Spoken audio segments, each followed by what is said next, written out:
各位朋友，大家好，我係趙作榮，又到咗星期二，我同阿吉 Sir 信息科技界專業人士 MM 同埋我嘅直播錄播節目啦，歡迎大家收聽收看我同埋阿吉 Sir 分別做嘅視頻。呢個視頻嘅文字版，大家可以通過百度或者谷歌搜尋家國明星多媒體平台，平台嘅網址大家可以喺呢個視頻嘅說明欄入邊找到嘅。今日想同大家分享嘅話題係媒體抹黑中國嘅魔力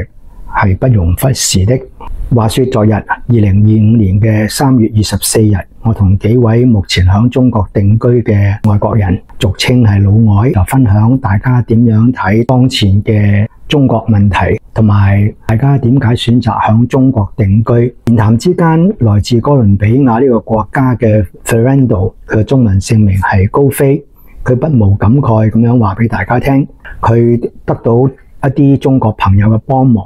可以為佢嘅祖籍國哥倫比亞嘅莘莘學子前嚟中國留學，提供20個食住學費全免嘅名額。出乎佢意料之外，直到而家佢只能夠收到4個嚟自哥倫比亞嘅申請者。佢響哥倫比亞熟悉嘅親戚朋友對嚟中國留學根本就唔感興趣。哥倫比亞呢個南美嘅國家當前仍然係動亂之中，官方嘅語言呢係西班牙文。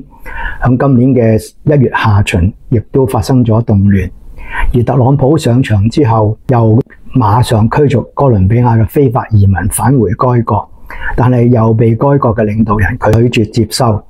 哥倫比亞目前嘅情況並不穩定，一直以嚟纏繞住該國嘅罪惡同埋毒品問題，始終未能解決嘅。目前嘅內亂更加唔知道走向何方。呢啲客觀嘅因素，相對於中國嘅科技教育、社會安定同埋繁榮，以至到學習環境任何一方面都遠勝哥倫比亞。大家都會睇到我呢個視頻上嘅中山小鎮嘅截圖，都係一啲事實勝於雄辯，中國遠遠比任何一個國家都係優勝嘅，